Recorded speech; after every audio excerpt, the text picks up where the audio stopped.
Hello everyone, आप सभी का स्वागत करता हूं यूपी पुलिस अपडेट्स में। 2019 में आपका उत्तर प्रदेश पुलिस का एक पेपर हुआ था। 2019 का माह था जनवरी, तो जनवरी में आपका एक पेपर हुआ था। उस पेपर को आज हम लोग डिस्कस करेंगे, उसके बारे में देखेंगे किस तरह के क्वेश्चन आए थे और 2021 में आने वाले समय में किस प्रकार के आपके उत्तर प्रदेश कांस्टेबल के पेपर में एक प्रश्न आएंगे। ठीक है, तो हम लोग शुरू करते हैं। भाई आप सभी लोग लाइव आ जाइए और जितने लोग भी लाइव आ चुके हैं सभी लोग एक बार क्लास को शेयर करेंगे ताकि जो लोग भी यूपी पुलिस कांस्टेबल की तैयारी करना चाहते हैं तो वो लोग कर सके आराम से अपने। तो देखिए, प्रश्न आपसे पूछा गया था कि निम्नलिखित प्रश्नों में 4 विकल्पों में से उस सही विकल्प का आपको चयन करें जो बताता है कि संयोग और वियोग किस रस के रूप हैं। ठीक है, मैं आपको बता दूं 2021 में अगर आप लोग भी यूपी पुलिस कांस्टेबल का पेपर देने जा रहे हो जिसके परीक्षा तिथि दिसंबर माह है, तो मैं आप सभी को बता दूं 2018, 2019, 2020 ये 3 सालों के पेपर आपको सॉल्व करना बेहद ज़रूरी है। इससे महत्वपूर्ण आप सभी के लिए कुछ भी नहीं हो सकता। सबसे पहले इसको मैं सॉल्व करवाऊंगा, उसके बाद मैं आगे बढ़ूंगा। ठीक है, चलिए भाई, तो इस प्रश्न को देखते हैं हम लोग। देखिए, संयोग और वियोग ये किसके 2 प्रकार हैं, मैं आपको बता दूं श्रृंगार रस के ये 2 प्रकार हैं। श्रृंगार 2 प्रकार का होता है, एक तो होता है आपका संयोग श्रृंगार रस, दूसरा होता है आपका वियोग श्रृंगार रस। तो यहाँ पर इस प्रश्न का सही उत्तर क्या हो जाएगा, श्रृंगार। इसका राइट आंसर हो जाएगा ऑप्शन नंबर सी। और मैं आप सभी को बता दूं श्रृंगार संयोग श्रृंगार रस कब होगा, जब प्रेम और प्रेमिका का आपस में मिलन होगा ना, तो वहाँ पर हम लोग संयोग श्रृंगार रस लगाएंगे। उसके बाद अगर वहाँ पर वो दोनों लोग जुदा हो रहे होंगे तो यहाँ पर कैसा हो जाएगा भाई, वियोग श्रृंगार रस हो जाएगी। ये आपको पंक्तियों को पढ़ के मालूम पड़ेगा कि इस पंक्ति में संयोग श्रृंगार रस है या वियोग श्रृंगार रस है। चलिए भाई, उसके बाद अगर हम लोग करें वात्सल्य रस का, आपसे स्थायी भाव पूछा जाता है, तो वात्सल्य रस का स्थायी भाव क्या हो जाएगा, वात्सल्य रति हो जाएगा, वात्सल्य रति हो जाएगी। आपको याद रखना है। भयानक की अगर हम लोग बात करें तो भयानक रस का स्थायी भाव क्या होता है, भय होता है। भयानक रस का स्थायी भाव क्या होता है, भय होता है। ये बात आपको याद रखना है। अद्भुत रस की बात करें तो अद्भुत रस के 2 स्थायी भाव होते हैं, पहला होता है विस्मय और दूसरा होता है आश्चर्य। आपसे प्रश्न बनता है भाई कि अद्भुत रस का स्थायी भाव निम्नलिखित में से कौन सा है, तो ऑप्शंस में आपको दे दिया जाएगा विस्मय दे दिया जाएगा या आश्चर्य दे दिया जाएगा। तो जो भी दे दिया जाए वही आपको सही विकल्प चुनना है। चलिए, तो इसका option number C right answer हो जाएगा। नेक्स्ट क्वेश्चन देखेंगे आप लोग अब, और सभी लोग भाई राइट आंसर देने की कोशिश करेंगे। देखिए, बहुत ही महत्वपूर्ण प्रश्न आ गया आपका कि योजक चिन्ह का सही उदाहरण कौन सा है। देखिए, मैं आपको बता दूं 2021 में जो आपके प्रश्न बनेंगे ना वो पुराने पेपर से ही बनेंगे। ज़्यादातर क्वेश्चन, कई सारे क्वेश्चन पुराने पेपर से बनेंगे। हूबहू वही क्वेश्चन थोड़ी ना आएगा, बल्कि क्वेश्चन में से ही क्वेश्चन बनाया जाएगा। तो इसलिए आपको प्रीवियस ईयर क्वेश्चन पेपर लगाना बहुत ही ज़रूरी हो जाता है, क्योंकि जो उससे इंपॉर्टेंट फैक्ट निकलते हैं वो भी मैं आप सभी को बताऊँगा। तो डेली आप सभी को सुबह 9 बजे लाइव क्लास होती है मेरी। कोशिश किया कीजिए कि लाइव क्लास अटेंड करें आप सभी लोग और कमेंट में आंसर कीजिए। तो योजक चिन्ह का सही उदाहरण आप सभी को बताना है। योजक चिन्ह तो सबसे पहले हम लोग देखते हैं होता क्या है। जैसे कि मान लीजिए यहाँ पर लिखा है दिन और रात, तो यहाँ पर दिन और रात के बीच में क्या आया, योजक चिन्ह आया। ये बात आपको याद रखना है। ठीक है, सुबह योजक शाम, इसको हम लोग डैश भी बोल सकते हैं। तो यहाँ पर आपको बताना है कि योजक चिन्ह का सही उदाहरण कौन सा है।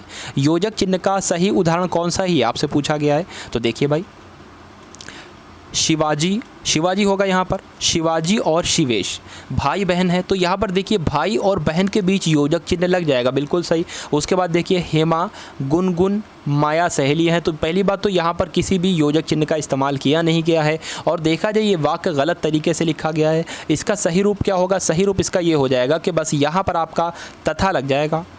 तो ये भी आपका प्रश्न पूछा जा सकता है कि कौन सा वाक्य शुद्ध है। देखिए, ये प्रश्न आपका बन गया। तो इसी प्रकार से आपके क्वेश्चन से क्वेश्चन बनेंगे। तो यहाँ पर आपका आ जाएगा तथा, हेमा, गुनगुन तथा माया सहेलियाँ हैं। खैर, इसका राइट आंसर तो हमको मालूम पड़ गया, क्योंकि भाई और बहन के बीच योजक चिन्ह आ गया और इसमें पूछा भी यही गया था कि योजक चिन्ह का सही उदाहरण कौन सा है। तो ऑप्शन नंबर ए वाला है। लेकिन हम लोग देख लेते हैं भाई, देखने में क्या जाता है और सारे विकल्प को।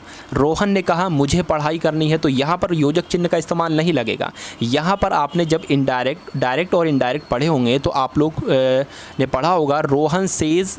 ठीक है, रोहन सेज, उसके बाद कॉमा आता है और डबल इन्वर्टेड कॉमा आता है। तो यहाँ पर आपका ये आ जाएगा, सोहन का ये कथन है ना, तो इसको डबल इन्वर्टेड कॉमा में बंद कर दिया जाएगा। तो यहाँ पर ये भी इसका राइट आंसर नहीं होगा। मैं घूमने जा रहा हूँ, यहाँ पर भी कहीं पर योजक चिन्ह का इस्तेमाल नहीं किया गया है। तो इस प्रश्न का सही उत्तर क्या हो जाएगा, ऑप्शन नंबर ए इस प्रश्न का बिल्कुल सही उत्तर हो जाएगा। तो जो लोग भी ऑप्शन नंबर ए चुन रहे हैं बिल्कुल सही आपका उत्तर हो जाएगा।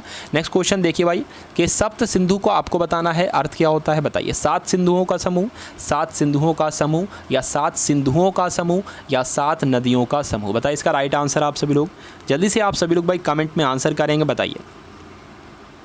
जल्दी से आप सभी लोग इसका राइट आंसर करेंगे। अच्छा, इसके समास कौन सा ही है आप लोग बताइए ज़रा, समास कौन सा है। देखिए पहला पद जो है ना ये संख्यावाचक है, और आप सभी को पता है कभी भी किसी भी शब्द में पहला पद संख्यावाची होता है तो वहाँ पर आपका द्विगु समास हो जाता है, द्विगु समास वहाँ पर आपका हो जाता है। तो अगर हम लोग इस प्रश्न के राइट आंसर की बात करें तो इसका 7 सिंधुओं का समूह इसका राइट आंसर हो जाएगा। तो जो लोग भी ऑप्शन नंबर सी को चुन रहे हैं आप सभी का आंसर बिल्कुल सही हो जाता है।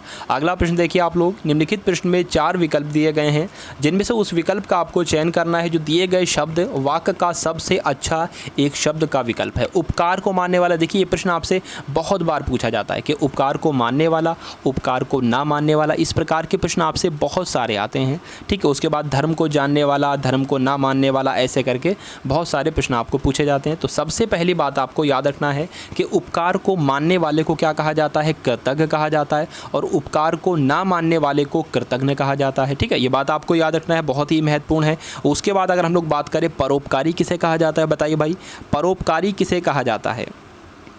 तो आप सभी को यहाँ पर याद रखना है दूसरों पर उपकार करने वाले व्यक्ति को परोपकारी कहते हैं। ठीक है, ये बात आपको याद रखना है। धर्मज्ञ किसे कहते हैं बताइए भाई, तो धर्म को जानने वाले व्यक्ति को धर्मज्ञ कहते हैं। तो ये चारों से आपका एक प्रश्न बनेगा, चारों से एक एक प्रश्न बनेगा, चारों विकल्प जो दिए गए हैं एक एक प्रश्न बनेगा, यानी कि इस एक प्रश्न से आपके 4 प्रश्न तैयार हो जाते हैं। अगला प्रश्न देखेंगे अब आप लोग, इसमें आपको बताना है कि कनक, हाँ कनक का अर्थ आप सभी को बताना है। इसमें वीडियो को शेयर कर दीजिए भाई, लाइव स्टूडेंट की तादाद बहुत ही कम है, बहुत ही कम है लाइव स्टूडेंट की तादाद। तो सभी लोग एक बार सबसे पहले शेयर करेंगे, सभी लोग वीडियो को शेयर करेंगे। तो जल्दी से आप सभी लोग स्टडी वाले ग्रुप्स में वीडियो को शेयर कर दीजिए, उसके बाद हम लोग शुरू करते हैं। तो कनक का आपको अर्थ बताना है, कनक का अर्थ क्या होता है बताइए भाई, जल्दी से बताएं इसका राइट आंसर आप सभी लोग, और वीडियो को शेयर भी कर दीजिए।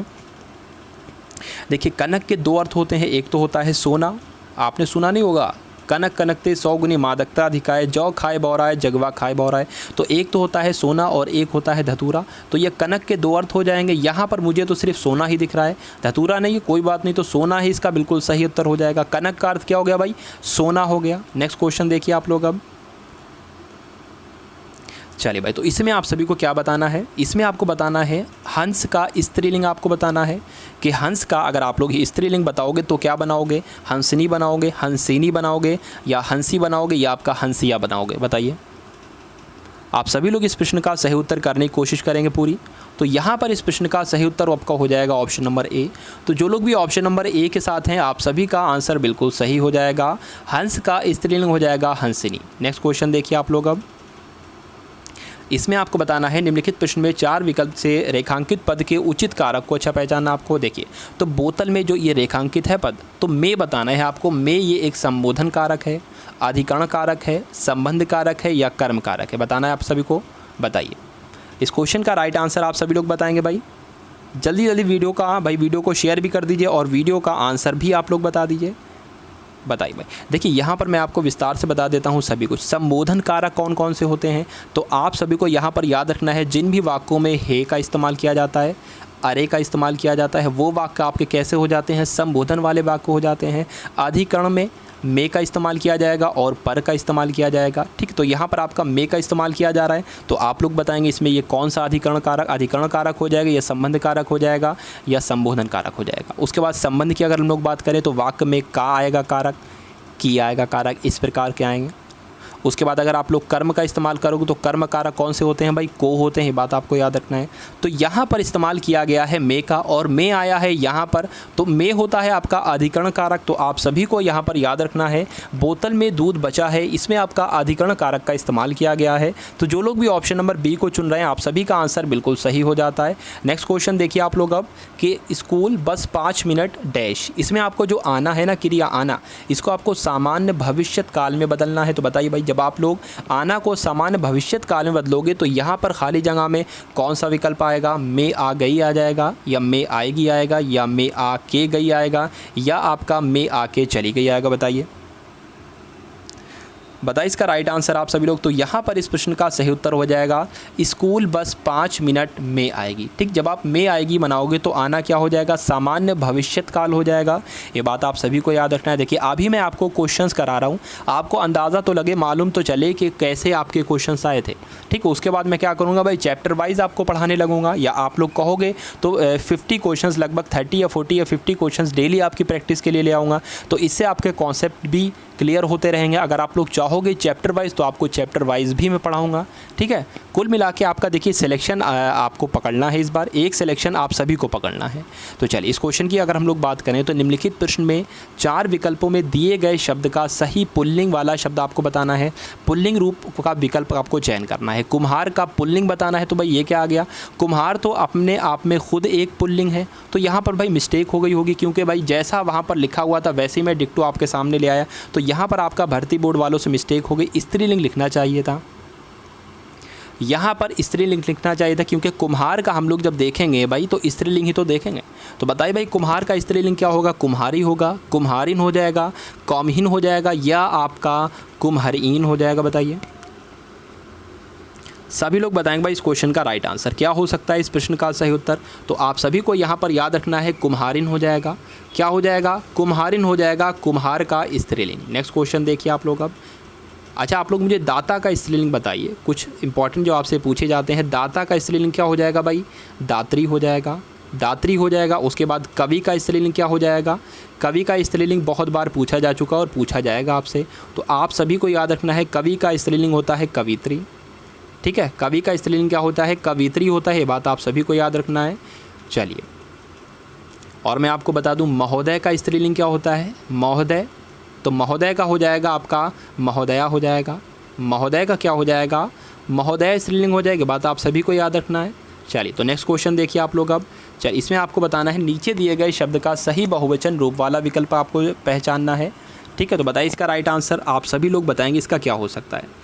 नीचे दिए गए शब्द का सही बहुवचन रूप वाला विकल्प आपको बताना है। इसमें से बताना है बहुवचन कौन सा शब्द है, चीटियाँ, चीटियों, चीटियों या चटियों। देखिए जब चीटी का बहुवचन बनाओगे ना तो इस प्रकार बिल्कुल नहीं बनेगा। चीटियों भी आपका बहुवचन नहीं होता है, बहुवचन जो चीटी का होता है ना वो चीटियाँ होता है। तो इसका सबसे उपयुक्त उत्तर हो जाएगा ऑप्शन नंबर ए। तो अगर आप लोग भी ऑप्शन नंबर ए के साथ हो तो आपका आंसर बिल्कुल सही हो जाता है यहाँ पर। नेक्स्ट क्वेश्चन देखेंगे आप लोग अब।